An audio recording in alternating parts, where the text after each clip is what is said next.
Hello. So in this video we're going to be looking at the sneaky ways that anxiety can manifest or that it can hide itself. So this is definitely going to be a two-part video. It may even be a three-part video because I'm going to look at it from a sort of overall picture, and then I'm going to pull out some specific examples where I see that is really common, where anxiety can present itself as another type of flavour of thinking or another type of behaviour that can get us a bit caught up, I think, in believing that there's something wrong with our personality or there's a specific something that we've got to fix, when actually when we look underneath it and it's just some kind of like anxious, worried, fear-based thinking that's actually running the show. So if you're watching this, you may not even describe yourself as someone who is anxious. You may just think that you're overwhelmed much of the time, or that you overthink a lot, or maybe that you just feel a bit tense and busy and on the go most of the time, or you feel like maybe you're just a bit vigilant, or just kind of feel like you're always sort of switched on.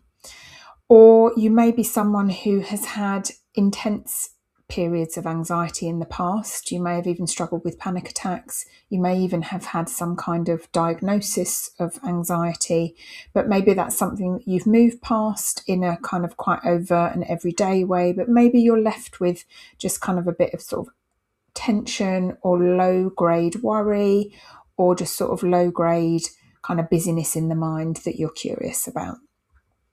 So what I'm going to be pointing to in this video is that, as I said, there's some sort of surface ways that shows up in our behaviour, where the root cause of it is actually that there's an anxious, busy or fearful or worried or overactive mind actually running the show. And that's so, rather than looking at all of the individual places where we could say, well, I need to fix this, I need to get better at public speaking, or I need to come out of people pleasing, what we can do is look and see, oh, actually underneath that there's some kind of fearful, worried thinking, and we can just kind of address it all at the root cause, really, which is way more efficient, I think, and actually leads to much more long-lasting change when we can see, oh, these are all the ways that my mind is showing up. My anxious, worried, fearful mind is showing up and pretending that it's something else. And it's also okay if you watch this and you think, well, I don't want to identify as being anxious or fearful or worried. And that's something that you kind of don't even really want to look at in yourself. And that's okay. What I'm pointing to in this video will still be really helpful for you, because I'm hoping that it will help you to see the 4 areas that I'm going to focus on in this video with more clarity and with more understanding. Because honestly, clarity and understanding do way more for us than any kind of strategy or tool or technique can ever do. So in this video, I'm going to look at 4 areas, and the first one is overthinking. The second one is difficulty making decisions. The third one is not wanting to make mistakes. And the fourth one is being sort of busy all the time, overwhelmed, switched on much of the time. And what we're going to be seeing in this, as I said in a few minutes ago, but just to summarise before we move on, is that the root cause of this is the anxious thinking. It's not you, that there's something wrong with you. It's not your life, that there's something wrong with your life. It's just a flavour, a pattern, a habit of thinking that has played out persistently within your system, that you are now innocently either believing in or paying a lot of attention to, or are believing is who you are. Okay, so in all of my work, what I am pointing people to is that the psychological emotional experience that we innocently misidentify as being, oh, this is who I am, this is my personality, this is how I'm built, this is the thing that needs fixing. None of that is true. So we're going to pull that out today so that you can see that more clearly. So let's kick off with overthinking. So this is a really interesting one to me, because I think it's something that is incredibly prevalent in our society, and it can almost actually sometimes feel like it's rewarded. So as in kind of thinking about things a lot, thinking about things carefully, planning out our decisions, looking at everything from every single angle that we could possibly think about, making a strategy for something, and generally being up in the intellect is often really prized in our society and in our way of being in the world. And I'm not saying that sometimes, of course, it's really important sometimes to have a strategy. Sometimes it's also really important to consider different angles or to ask someone else's opinion. I'm not saying that any of that is wrong, but what I'm speaking to is that experience, which I know that you will know because you're a human being like me, is where the mind is constantly thinking about something or is picking it up and putting it down and then picking it up again and then putting it down again, almost on a loop. So it just kind of keeps almost ruminating about it, or is, you can just tell that the kind of energy underneath it, and this is why I recognize it as being anxiety in disguise, is because the energy underneath it has that quite kind of like fast pace, and it feels a bit frenetic and it feels a bit pressured. It feels like there's something at stake in whatever we're thinking about and in whatever decision we're going to make at the end of it. And so what we want to notice is that energy underneath it. It's not as in, am I calmly going about and thinking, I need to consider this, I need to get the answer to this question before I can move on from this. Is there some kind of like going over things, the same things come back round, the same thought patterns show up, even the exact same thoughts will show up. And what you'll notice is in your body, if you can kind of come out of the intellect a bit, is you'll notice that there is this tension, there is this busyness, there is this low grade worry or anxiety going on at the same time. And how the mind can get really tricky here is that it can, and again, this is something that is reinforced within society, is that actually it's often seen to be the responsible thing to do, is to look at everything, think about it carefully, that you're being a responsible human being, that you are being a responsible adult, that you are considering all of the options. And again, I'm not saying that isn't sometimes helpful, but if you'll know, if you're someone who gets, because I used to get lost in this a lot and can still sometimes get lost in this, where you just know that you're lost in your mind, you're lost in your overthinking, you're lost in all of the stories that the mind is telling you. And honestly, that is not where any decision is ever going to come from, which I'm going to talk about in a minute in the next one in terms of difficulty making decisions. So what we want to see is that overthinking doesn't mean that you're being responsible. It isn't a necessary part of living that we have to be up in our heads thinking the whole time, what am I going to do next? What's on the agenda now? What did I do yesterday? What have I got to do tomorrow? None of that is actually helping us to lead our lives in a better way, because underneath all of that layer of pressure and worry and anxiety is actually a space that is just knowing and calm and is handling things. And honestly, that's the bit that we really want to start tapping into to navigate our life from, not from the this overthinking, busy, frenetic mind. So what's at the root of this overthinking is that it looks safer to be in the mind, to be in the activity of thinking, than it does to be in life, in the moment, and trusting yourself. And nothing could be further from the truth, because the thing that we are is actually running life and actually running us and actually running the whole spinning the planet thing is within us too. And that place of self-trust is far wiser, far deeper, far more reliable than the human mind and the patterns that it creates and the habits that it gets into will ever be. But just how it looks at the moment is that there's safety in the overthinking and that there's not safety in trusting yourself. And that's a pattern to really have a look at. So now we're going to look at difficulty in making decisions, which is often the cousin of overthinking. So often when we have difficulty making decisions, there can be a lot of worry about the outcome. And it can feel like there's a lot at stake, and it can feel like there's a good, bad, right, wrong decision or path that we need to follow. And when we've got this good, bad, right, wrong, there's the right decision or the wrong decision. There's a good decision or there's a bad decision. When we can notice this pattern of thinking within ourselves, what we can start to know is that when we hear that, that's a sign that we're in our minds.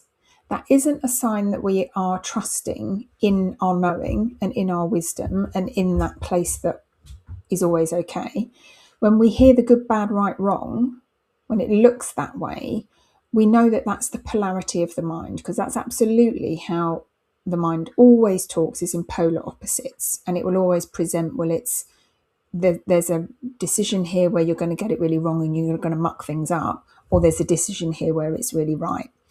But with any decision, there's also always some kind of projection into the future, into the imagination, and some kind of worry there going on, some kind of anxiety going on around, well, if I make this decision, I go down this path and this is what might happen, and will I be happy, and will it be the right thing to have done?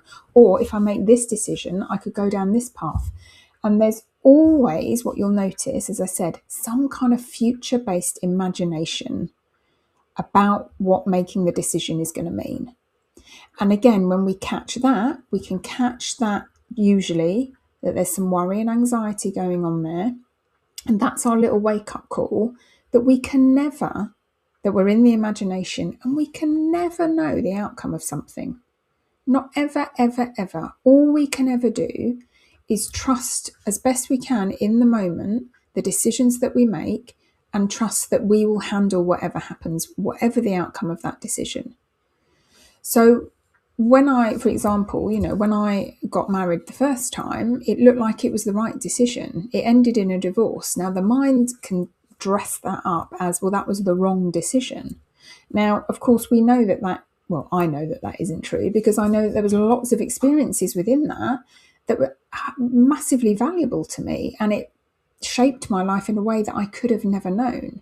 And this is the difference between being in the mind, which is always good, bad, right, wrong, black and white, and actually being in the grey of life, the nuance of life, the intelligence of life.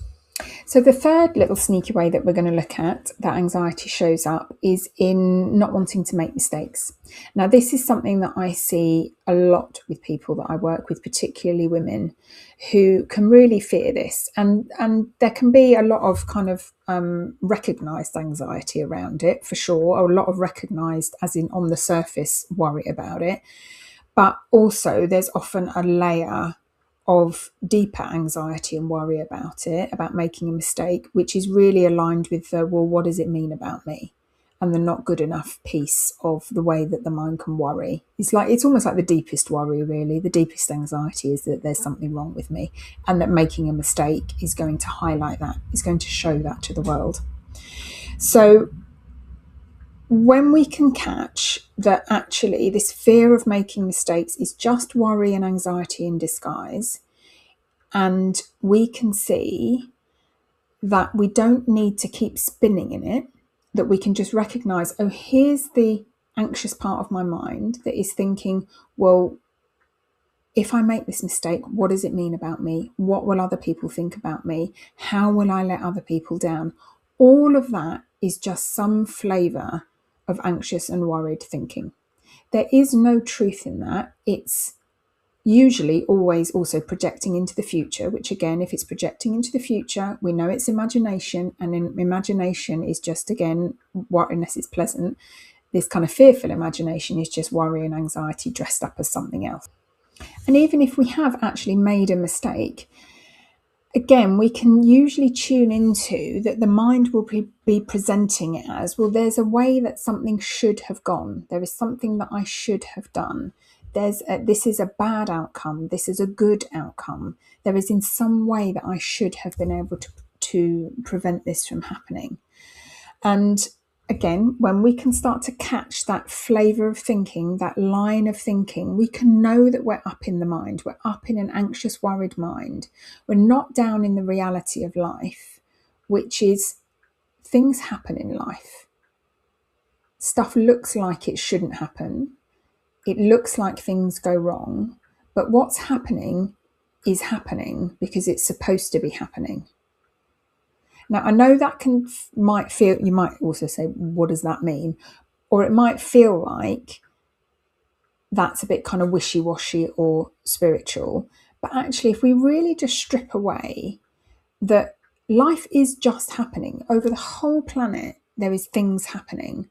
And then it is a mind that our reality of that is filtered through our thinking. It's filtered through our minds.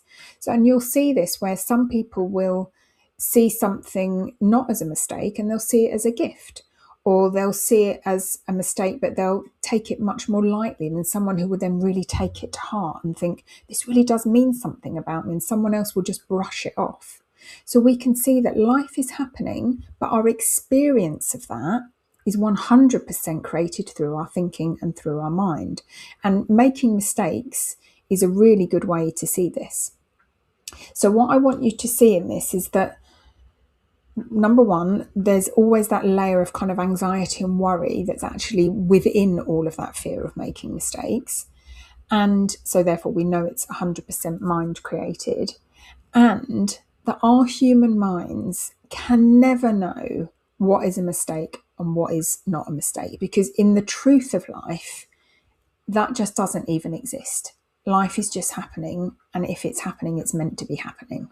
So let's look at our last example of worry and anxiety masquerading, and this is in being busy all of the time and being overwhelmed.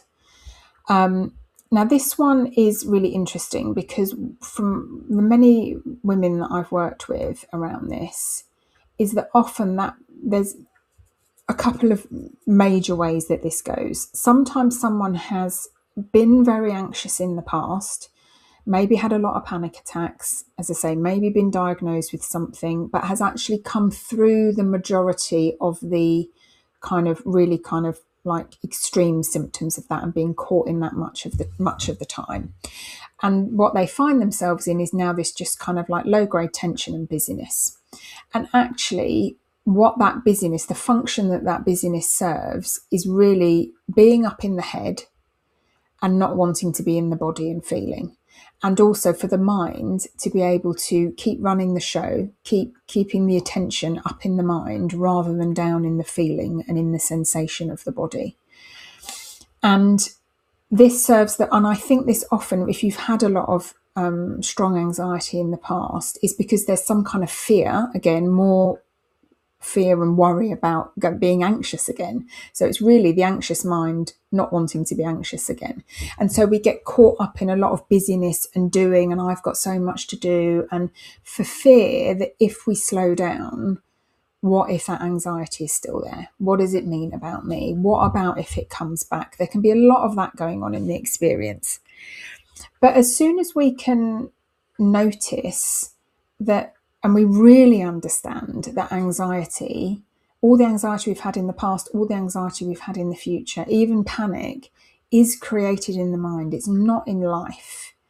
Is a mind thought created experience. Once we understand that more deeply, then the fear of being anxious again, once we know that it's safe and that we will move through it, it will shift all on its own and it doesn't mean anything about us, then becoming anxious again becomes less of something to be scared of.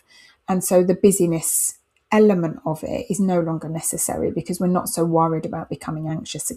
And the other place that I really notice this busy mind, busy doing, feeling overwhelmed, I think the other way where this shows up a lot is where the underlying thing that's going on is not the fear of becoming anxious again, but is actually goes back to this, the major big anxiety that many people live with is this fear of not being good enough. And so the busyness and the staying up in the mind and that I've got so much to do serves the function of kind of like, one, not feeling the feeling of, am I good enough? And that questioning that goes on in the mind, but also serves the function of pleasing society in its madness for productivity. That actually, oh look, I really have got this great life. I really am doing okay. There really isn't anything wrong with me. I am successful because I'm busy so much of the time. And that's just something to get really curious about, because having a busy mind is what is creating the busy life, and not the other way around. And also we can see, if you really kind of feel into it, that in that kind of being busy all of the time, and wearing that almost as the badge of honor, as people might talk about it, but as in being really caught up in that, I'm so overwhelmed, I'm so busy, I've got so much to do. Because the I'm not good enough is actually what's at the root of that, there's also like a kind of flip side of that, of some sort of superiority in there, as in trying not to feel the inferiority. So there's some kind of superiority in, well, I'm so busy, I'm so, I'm so productive, I'm so successful, I'm so much better than everybody else because I'm busy all the time, I get everything done, I'm spinning all of the plates, all of this rubbish that goes on. We're not doing it on purpose. And if this has been your experience, that has been my experience. There's no judgment here, there's no shame there. Because it's all in the mind. None of it is who you are. But it's just really good to get onto these tricks of the mind and these sneaky ways that the mind will try to keep us in this kind of ruminating and anxiety and worry, so that it can stay in control.